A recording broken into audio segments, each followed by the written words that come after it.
എന്റെ ആത്മാവെ, ദരിദ്രരെ ആശ്വസിപ്പിക്കുന്നവനും എളിയവരെ ആദരിക്കുന്നവനുമായ ദൈവത്തിലല്ലാതെ പൂർണ്ണമായ ആശ്വാസവും തികഞ്ഞ സന്തോഷവും നീ കാണുകയില്ല എന്ന് പറഞ്ഞ റോമിലെ വിശുദ്ധ അലക്സിസ് ആണ് ജൂലൈ 17 ഇന്നത്തെ വിശുദ്ധൻ. റോമിലെ ഏറ്റവും ധനവാനായിരുന്ന എവുഫേമിയൻ പ്രഭുവിന്റെ ഏകപുത്രനായിരുന്നു വിശുദ്ധ അലക്സിസ്. ദൈവഭക്തിയിൽ വളർന്ന അലക്സിസ് തന്റെ വിവാഹ ദിവസം രാത്രിയിൽ ലോകത്തിന്റെ സുഖങ്ങൾ ഉപേക്ഷിച്ച് ഭാര്യയോട് യാത്ര പറഞ്ഞ് റോമ നഗരം വിട്ട് വളരെ ദൂരത്തുള്ള ഏദേസായിലെത്തി. ലൗകിക സുഖങ്ങൾ തന്നെ ദൈവത്തിൽ നകറ്റുമെന്ന് അദ്ദേഹം ഭയപ്പെട്ടു.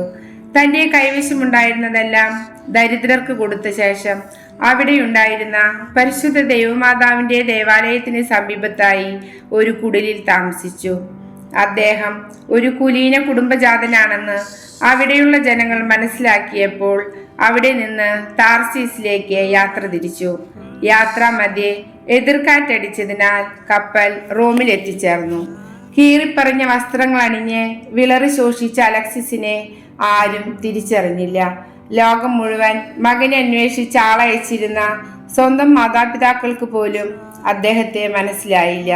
സ്വപിതാവിൽ നിന്ന് കൊട്ടാരത്തിന്റെ ഒരു മൂലയിൽ താമസിക്കുന്നതിനുള്ള അനുവാദം വാങ്ങി. കൊട്ടാരത്തിലെ ശേഷിപ്പ് വന്ന ഭക്ഷണവും കഴിച്ച് സ്വന്തം അടിമകളുടെ ധിക്കാരവും പരിഹാസവും സഹിച്ചുകൊണ്ടും ഭാര്യയുടെയും മാതാപിതാക്കളുടെയും ദുഃഖം കണ്ടറിഞ്ഞും 17 വർഷം ആ കൊട്ടാരത്തിൽ ജീവിച്ചു. അവസാനം ദൈവം തന്റെ പ്രിയദാസനെ സ്വർഗത്തിലേക്ക് കൊണ്ടുപോയി.